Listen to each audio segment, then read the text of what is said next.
Hey, good evening. Thanks for joining us on the Thursday Night Hockey Show. This week we're going to be talking about firings, suspensions, and spiders. Oh my. So we look forward to talking with you here in a few minutes on the Thursday Night Hockey Show. My partner Travis might be a little bit late. He is dealing with spiders right now. So we'll get that story as soon as he comes on. But anyway, we'll see you in about 4 minutes, 20 seconds on the Thursday Night Hockey Show.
Hey, good evening, everybody. Thank you for joining us on the Thursday Night Hockey Show.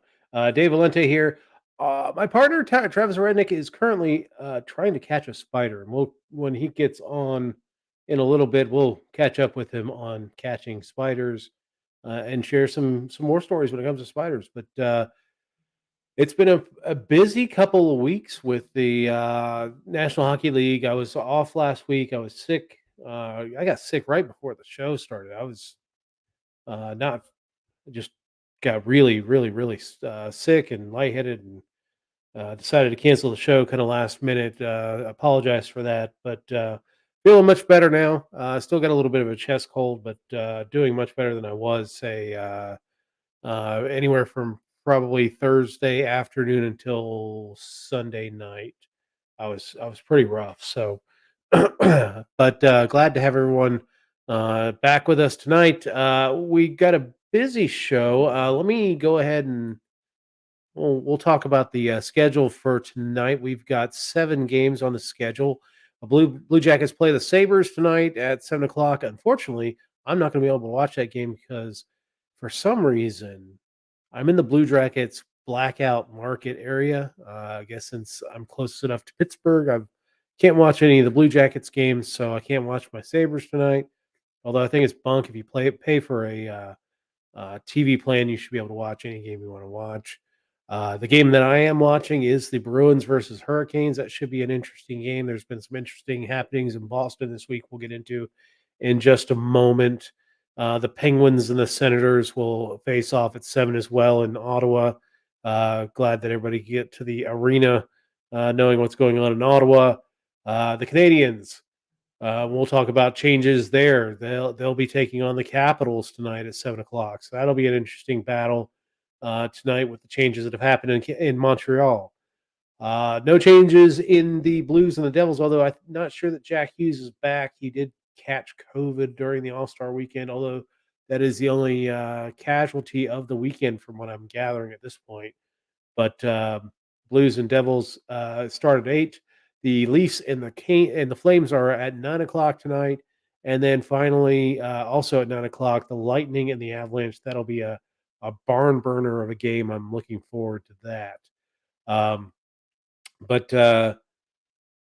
let's kind of go into the news. So the game that I'll be watching here in a moment, the Boston Bruins hosting the Carolina Hurricanes. Both teams are struggling coming out of the break with these extra games that have been coming on with the for the pause that happened over the winter break and the holidays, where a lot of teams had to scratch some games, whether they were going over the border or just having COVID outbreaks of their own.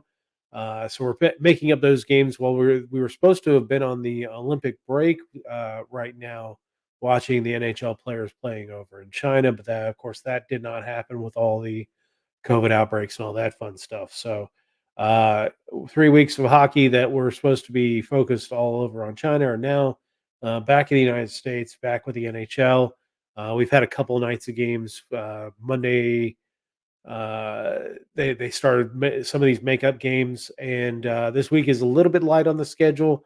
This has been by far the busiest night of the schedule so far since the amended winter break and or Olympic break. And next week we'll be getting a lot more back almost to a regular schedule, at least 4 games a night. So we'll have a lot more entertainment going on. Plus, you'll have the Olympic hockey games, which we'll talk about later. But the big story that's going on in Boston, we've got 2 pieces of news for the Boston Bruins. The bad boy of the Boston Bruins, Brad Marchand, frequent target of our ire and frequent flyer of the NHL suspension program, is back in trouble with the league. Brad Marchand got into it with Penguins goaltender Tristan Jarry uh, the night before last. Towards the end of the game, there have been some jawing going back and forth between Jarry and Marchand, but towards the end of the game, when the game was already dusted, the winger of the Bruins took a swipe at the head of Tristan Jarry with his glove after Jari stopped him on a pretty tight shot late in the game. And after he got attacked by the Penguins teammates for going after Jari, he came by and then took his stick and stuck it under the mask of Tristan Jari.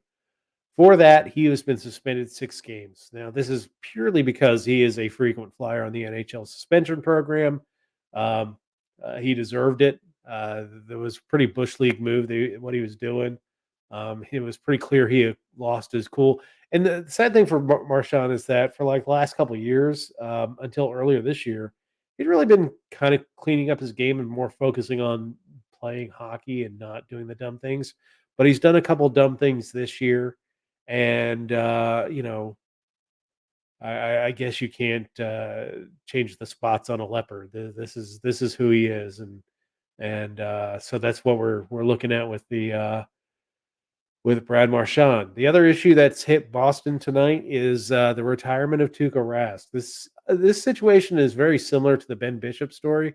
Tuka Rask took the first half of the year. He conditionally retired at the start of the season. He had off-season hip surgery, did not sign a contract with Boston, was just kind of sitting out there waiting for his injury to heal.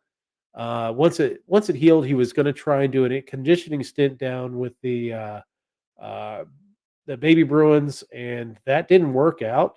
There was a COVID outbreak the weekend he was supposed to go down and report to the baby Bruins, and he ended up having to go back to the regular Bruins. He started 4 games, and during that fourth game, he was re-injured and has decided to retire permanently. So, 15 seasons, good run for Tuukka Rask, a Stanley Cup win in 2010, although he was the backup at that point.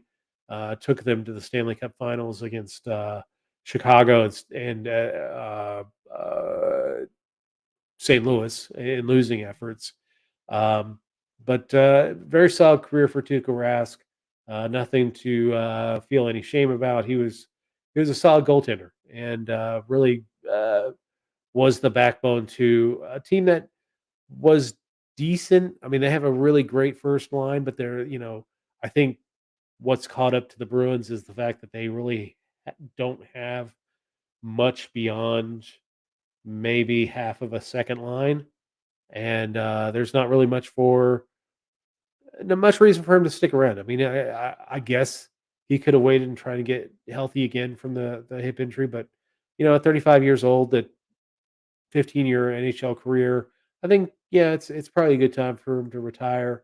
Um, and we'll see what happens with Rask moving forward, whether he gets into coaching. Maybe he takes a year or two off and then gets involved in European hockey. Who knows? And we'll see what happens with him. In addition to the Brad Marchand suspension of 6 games, the league has suspended Marcus Fellino 2 games for kneeing Adam Lowry of the Winnipeg Jets. So he'll be out the next 2 games. Marcus Fellino, he's a good tough competitor. I loved when he was on the Sabres. Probably had one of the highlights of the year when he did the Superman punch earlier in the season during a fight. But yeah, 2 games for kneeing Adam Lowry. You need somebody that's pretty bush league move. So I'm good with a 2-game suspension. And now let's talk about the firings. The firings will continue until morale improves. We have had 7 head coaching changes in the first, 4 or 5 months of the season. If we have one more head coaching change, you will have seen a quarter of the NHL coaches change mid-season, which is, generally you'll have like the bloodletting the day after the season starts or season finishes. You'll see a couple coaches get let go. Um, it's not unheard of to have mid-season head coaching changes, but I think the number this year is a little strange. Tuesday, Dominic Ducharme, the head coach of the Montreal Canadiens, was relieved of his duties by the new general manager of the Habs, Kent Hughes. which is not a surprise. Usually, when a general manager comes on, they do like to put in their own personnel. Um, so it's not a surprise that he was let go. It was not a surprise because Ducharme has, that Montreal team is a shell of what it was just a few short months ago. Remember, he was in the Stanley Cup final in July, and now he's fired and without a job. And this team is at the bottom of the Eastern Conference, bottom of the NHL. They may actually beat the Arizona Coyotes out for the number one overall pick, much to Travis's chagrin. Um, the surprise in all of this is who they named as the head coach of the team. And I mean, the name is not bad. It's the former Tampa Bay great Hall of Famer, Martin St. Louis, a French Canadian. So I mean, there's a lot of cash there, and to lead the great French Canadian hockey franchise. But the problem is Martin St. Louis has not. He doesn't have a whole lot of NHL experience. He was a Pee Wee coach, and it's I want to say this is a very cynical move by Kent Hughes, bringing in a guy because he's a Hall of Famer. He's French Canadian, speaks the language. I mean, that's always important when it comes to the Canadians. But there are guys out there that have coaching experience, and I get you want to try and bring new blood and maybe shift the paradigm a little. I get that, but to me, I think that it's almost it's either a cynical move in that this is just to get butts in the seats in Montreal if they allow them to get into the game, uh, or it's going to it's just a very naive choice to bring in a guy that does not have anything above a Pee Wee level coaching experience. Um, this is kind of like when NFL teams bring in, there was a talk bringing in Heinz Ward to be the Texans head coach, who he had never been anything more than a positions coach in the NFL. It didn't make sense. You tend to want coordinators, want people who have kind of built their way through the system because you want to know that they have some technical ability when it comes to head coaching, know how to run a practice, know how to do man management when it comes to players at that level. And Martin St. Louis just doesn't have it. And I think this is a very risk reward thing. And who knows, maybe St. Louis is just there to get some NHL experience. And then at the end of the season, they're going to bring in a real NHL experienced head coach to move forward in Montreal. Um, and, like I said, risk reward, it could be, maybe this guy is some kind of savant and uh, does lead the Canadians into a run in the second half of the season. And we'll see a revival in Montreal. I don't see it. Um, Great players don't always make the best coaches. I mean, you look at what happened with Wayne Gretzky when he was in Arizona. Great players tend to know how to be a great player, but they don't quite know how to make everyone on the team just like them. They just know how to be a great player. It's really almost an instinctual thing. So I don't know what's going to happen with Montreal. Maybe this is really just Martin just kind of shepherds the team to a last place finish. They get the top prospect and move on. But you know, it's a interesting. It's a very interesting move for Montreal, and we'll see how it works out.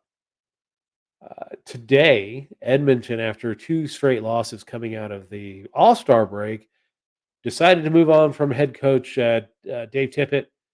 He had been with the with Edmonton for a little bit, and they got out to a really strong start. They were at 16-5-0 at the beginning of the season, and as we move on through the season, they went I think 7-13-3 over the last couple months, and they've tried everything. The Ken Holland, the longtime Detroit general manager, now Edmonton general manager, tried to spice things up by getting Evander Kane into the lineup.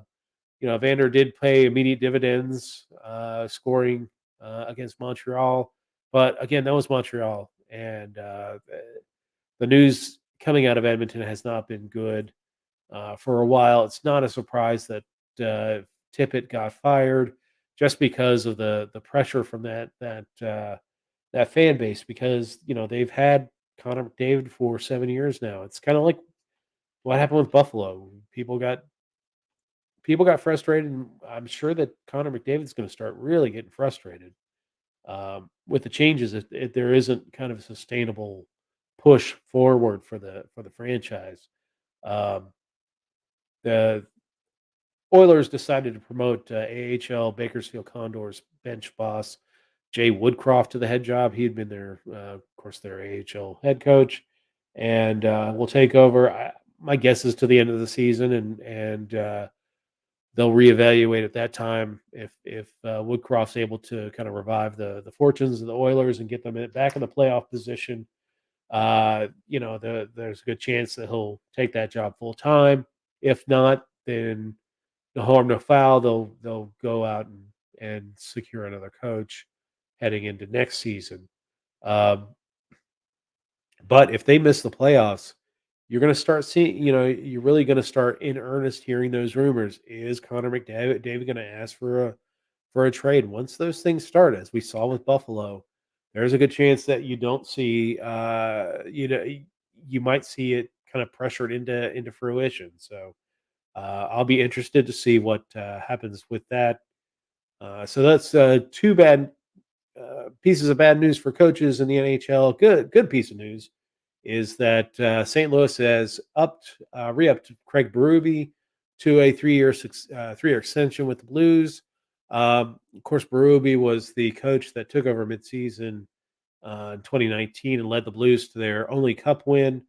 Um, you know, uh, there was a little bit of a fall off the last couple seasons. He did make the playoffs, but had early round exits. Now he's got the Blues, and yeah, they're kind of in that same place right now. They're third or fourth in the Central Division. It's a very tough Central Division compared to some like the Pacific Division. Um, they're playing decent hockey. The one question moving forward with St. Louis is there a brewing goalie controversy between Ville Husso and Craig and Bennington, Jordan Bennington? Bennington was the starter. He got a big fat contract last season. Didn't play well going down the stretch, but then in the playoffs, did have a good start coming out this season. But over the last couple of months, Ville Husso has really taken some of the thunder out of Bennington's run, and he's right now. Husso has the lowest goals against average in the league at 1.90. Doesn't have quite the workload that Bennington's had all season, but he's starting to get a much larger share of the workload. So that'll be an interesting story to see moving forward with Craig Berube and the St. Louis Blues. Does that goaltending controversy continue moving into the second half of the season, especially as St. Louis is really working to maintain their playoff positioning in that Central Division, trying to hold off the likes of Dallas and keep up with Nashville, Minnesota, and Colorado. Although Colorado's starting to run away with it now. Um, Another great hiring, Cami Granado was hired by the Vancouver Canucks to be their assistant GM. She previously held the head scouting job with the Seattle Kraken for just a few months. It's interesting to see Vancouver already raid Seattle for front office talent, and it's good to see Cameron Granado become the second assistant GM, female assistant GM with the same franchise. So that's a really cool thing. I believe she's going to be doing the same stuff with the Canucks as far as scouting and getting them ready for the draft. So very excited for her. Very excited to see that. Of course, Cami Granado is related to Buffalo head coach Don Granado. So good on them, and good to see her moving forward with her career. Um, Another hiring, the little ball of hate. One of my favorite nicknames in hockey all time is Pat Verbeek. He is the little ball of hate. Verbik played many seasons in the 80s and 90s. Played with like Hartford, played with the original San Jose Sharks. A great player, and lived up to his nickname. I think the best way to describe him is he played like he had wasabi smeared inside his helmet. Just that kind of intensity, that kind of when he was on the ice, you knew it. And he was a pretty decent scorer as well. I mean, he was one of the better players in that age. Um, it's just I'm glad to see him take over in Anaheim. The Anaheim franchise is they may or may not make the playoffs, but they are building something pretty decent out there, and he does have some interesting decisions moving forward into the trade deadline here, about a month away from us now. Um, he's got several unrestricted free agents. I don't think Ryan Getzlaff will be going anywhere, but you have Ricard Raquel, who's a very serviceable midline forward, and who can bang. And then Hampus Lindholm, who is a former like top 5 draft pick for the franchise, and he's going to be an unrestricted free agent in the offseason. Do you hold on to them for a playoff run, or do you move them to maybe get some long term pieces, knowing that if you make the playoffs this season, great. It's a little bit ahead of schedule, but immediately getting those pieces will allow you to be in really good shape for next season and beyond. To, really go deep in the playoffs. So those are the questions that Pat Verbeek will be having as they move into Anaheim, and or as he moves into the Anaheim front job, and will probably be busy as we head into the trade deadline. A couple of injuries to talk about. Zach Cassian looks like he's out 4 to 8 weeks with a fractured jaw. So the news gets worse for the Edmonton Oilers. They're a tough guy. Uh, the tough forward with a mediocre scoring touch, who's played at times with that top line with McDavid and Draisaitl. Um, he's on the shelf, so somebody else is going to have to step it up um, to kind of take that place. And I don't know who on that roster really will. I'm sure there's a couple tough guys out there. I just don't know that they'll be able to replace that scoring. Which scoring outside of McDavid and Draisaitl and Hyman really is kind of at a premium there in Edmonton. Excuse me, sorry about that. The other injury, this is interesting, and I know the conspiracy theorists will be looking at this and say, uh, this sounds a lot like the Nikita Kucherov injury, where they held him out the entire season and let him start playing in the playoffs. But Mark Stone, center for and captain of the Las Vegas Golden Knights, or Vegas Golden Knights, is now he has a back injury. He's been kind of off and on with this injury all season. But there's word that this back injury might put him on long-term injured reserve, which means that massive contract that they're paying him can come off the books for the remainder of the season, meaning that they'd only need to clear about $1 million to bring on Jack Eichel. Jack Eichel is progressing very well from his neck surgery, and looks to be getting in the starting lineup here pretty soon. But Vegas had some really tough cap issues to address. Um, and this injury, if they held him out for the rest of the season, is going to be a game changer for the Golden Knights, because they could hold Stone out, bring him back for the playoffs, just like Nikita Kucherov. Now, do I think Mark Stone is the same type of player as Nikita Kucherov? No, not at all. But he is very, very good center, and bringing him back for the playoffs to play with Jack Eichel and that Max Pacioretty and that entire lineup will be a game changer for the Vegas Golden Knights because um, even with all the injury problems that the Golden Knights have had this season, they're still leading the Pacific Division because it is a pretty weak division. So we'll see what's going on with Mark Stone as we move forward in the next couple of weeks, as we get closer to bringing Jack Eichel back on uh, into the lineup. So Adam Fox, good news for the New York Ranger fans. Adam Fox is off of IR, and so that's good news for the Rangers. No word on when he's actually going to be in a game. I haven't seen anything about a schedule of him returning to lineup, but his shoulder injury or upper body injury that he suffered against the Columbus Blue Jackets is healing better than expected, and they benefited off the All Star break. Had this actually been an Olympic break, this definitely would have helped him. Adam Fox, even though he's missed 3 games, is still tied for the lead in defenseman scoring. So there's a good chance that really does stay in that in the Norris race, and of course, being in that New York media market, just like last season where he won the Norris, I think it gives him a leg up on his competition. Even though I'm more of a fan of Cale Makar in that race, or even Victor Hedman. Um, I think hurts from the fact that his team is pretty much an all-star team in and of itself. So, but Adam Fox is a great player. There's no denying it, and this is only good news for the New York Rangers. Um, we were blowing through the show. I was hoping, I guess they're having more problems getting the spider under control. Apparently, this is a poisonous spider. But I wanted to share with him and it's a tarantula of some sort. Um, and I wanted to share with him a story about a tarantula that I woke up in bed with.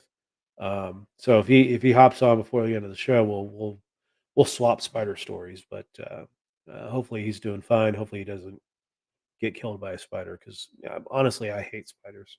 So the Olympics, they're underway. I hope people have been enjoying some of the. It's hard to catch the games because they're playing either very, very early in the morning, like 8 o'clock in the morning. So a lot of people are at work, or very late at night. 11 o'clock starts on the East Coast, but they've been very entertaining. The United States women went 3-1 in their pool.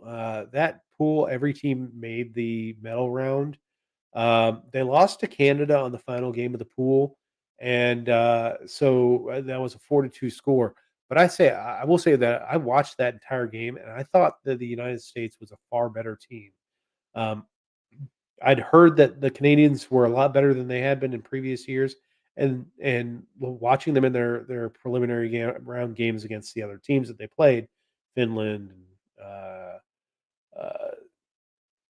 who else did they play? Switzerland. Those teams, they blew them out. It wasn't even a contest, and so they'll be taking on. I'll have to see who the United States is taking on in the medal rounds.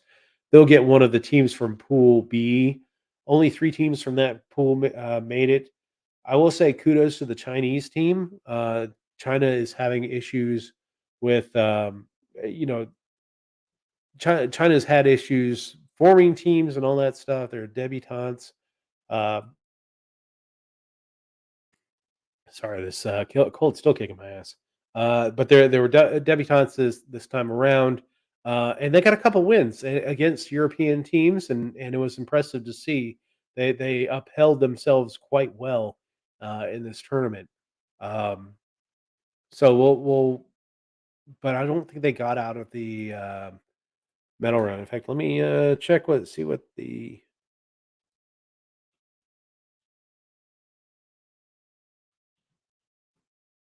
on the fly here. So the United States plays Czech Republic today at uh, 11:10 p.m. So tonight, they'll be playing the Czech Republic in the quarterfinals, game one. If this was the men's, I would be worried because the United States always has problems with the Czech Republic in men's hockey. But because this is the women's team, they should get past this one pretty easily. The Canadians play the Swedes tomorrow at 10 a.m. Um, the Russian Olympic Committee will be taking on Switzerland tomorrow night at 11:10, and Finland and Japan will be the other quarterfinal game. And I think the Finland Japan winner plays the Canadians, and the U.S. will play the Russia Switzerland winner. So, um, but yeah. Anyway, so on the men's side, the United States got off to a decent start. They had a very slow start to the game. First period, they were playing the host Chinese. There's been a lot of consternation about the Chinese team because well, really, they didn't have a team. They don't have a whole lot of native-born players. So there's only 6 native-born players on the roster. The rest of the players are North American players of Asian descent, not even really Chinese. I think a lot of some of the players, the only prerequisite is they wandered by the wrong Chinese restaurant at some point and got dragged in to play for Kunlun, China, in the KHL. But one thing I did love about the Chinese team, I know a lot of Asian people will come over to the United States and they Americanize their names. Um, the Chinese had the North American players kind of sinicize their names. So goalie Jeremy Smith is Jeremy Shimizu. Yeah, there's a couple other players that did not have Chinese names, but they're now they look Chinese on the well in Latin script, but phonetically Chinese names. Uh, for those players. The U.S. only led 1-0 going into the second period. The Chinese were taking the body. They were. It was not a bad period. They weren't vastly outshot.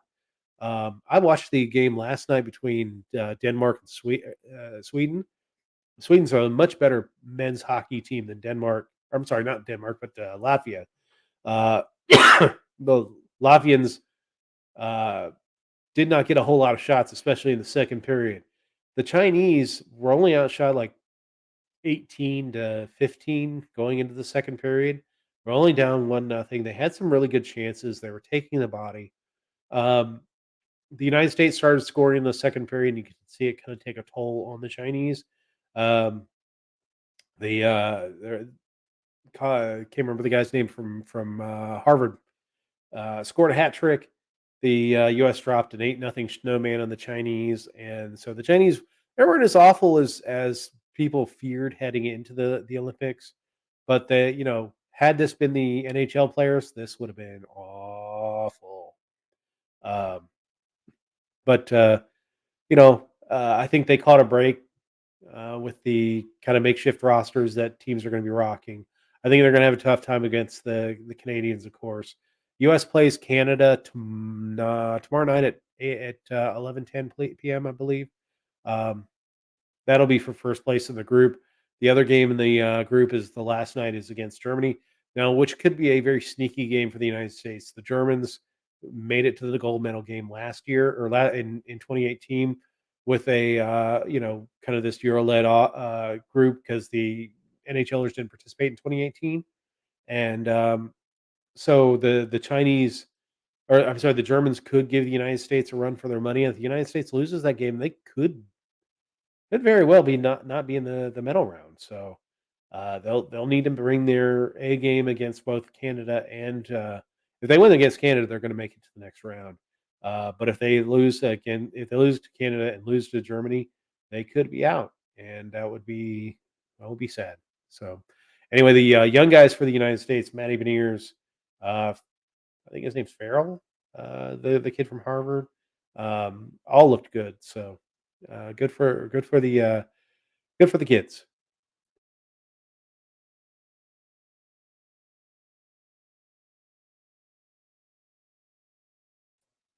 All right. So Olympics, yeah, tomorrow night is the U.S. Canada game, and Saturday is the Germany game, and then we'll be moving on to the medal round for the for the league. Let's take a look at the NHL scoreboard as we move into um, towards the end of the show here. Let me add this. There we go. All right. Blue Jackets lead the Sabres 1-0. We got a goal from Jack Roslovic at 9:05. Hurricanes are up on the Bruins. Got a goal from Vincent Trocek at 8:26 on the power play. Penguins and Senators are no score heading towards the end of the first period. And the Capitals dropping a two spot on Monty St. Louis and the Montreal Canadiens. We got goals from Snively, his first, and Connor McMichael, his seventh. And those goals were 20 seconds apart. So that goaltending for Montreal continuing to struggle. St. Louis has not brought the magic yet, although it's very early. I'm not going to stress too much. We're at the end of the first period in the Buffalo game, heading towards the end of the first. Well, we still got 6 minutes left in the first period here in the Boston game, and the other two games are heading towards the end of the first. So that's what the uh, that's what that's looking like. All right. I I'll be honest, being sick last week, I didn't get a chance to watch much of the, skills competition. I saw some of the highlights. Um, Kirill Kaprizov's honoring of Alexander Ovechkin was pretty awesome. Uh, Kirill's a pretty stand-up dude. Of course, Alexander Ovechkin could not go to the All-Star game because of COVID. And Alex couldn't travel to the game tonight against Montreal because of Canada's COVID protocols, holding people at the border who have recently tested positive. So he's out of the game tonight, but it doesn't seem to be hurting uh, the Capitals thus far. Jordan Hunter says, "Go Jackets." I cannot disagree more. Go Sabres. Although, eh, you know, eh, just for the Sabres, just don't embarrass yourselves. That's all I ask. Let's see. But as far as the game went, I don't know. I mean, I don't know that you can continue to tinker with it. The NHL has probably done the most tinkering with its own All Star game of any professional sport. It used to be Wales Conference versus Campbell Conference. Then it was North America versus the world. And then they moved to this 3-on-3 tournament between the divisions. And I don't know. I mean, I think some of the players take it more seriously than others.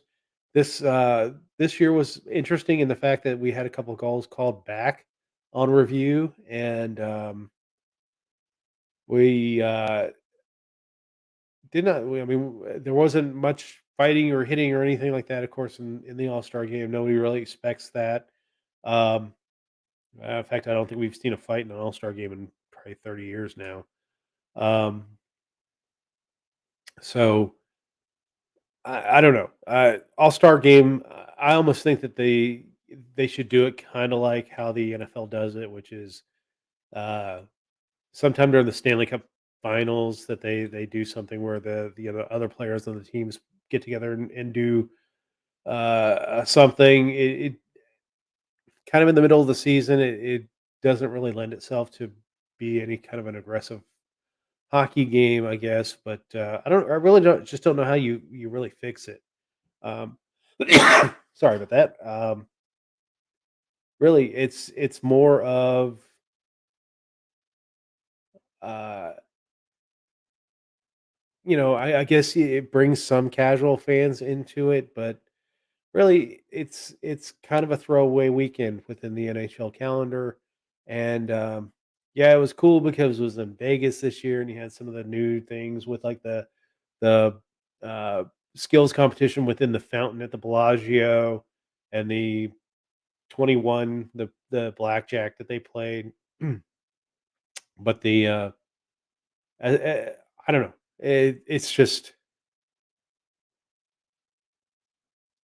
it's not, really fun for me to watch. Like I used to really love watching the NHL All Star Game, and I just I'd rather see a regular season game and fights and all that stuff. Let's see. Jordan says, "Why not just East versus West?" Not going to lie, would like to see a slightly more normal game. Yeah, I mean, I think the thing that happened with the All Star Game was that it got real stale, and like people were complaining that nobody was really going for it in these games. I just don't know how you make people go for it in a meaningless, unless you win the um, win the car as the MVP. Um, the winning team splits $1 million, which is cool, but I mean that for a lot of those players, that's less than what they make in a normal game anyway. So um, they made a good point that for the most part, the folks that really benefit off the All Star game are the locker room folks. So I guess that's cool, and I just don't know how you restore the jam back to this. Now, one thing that they did say that they're thinking about doing is putting back in the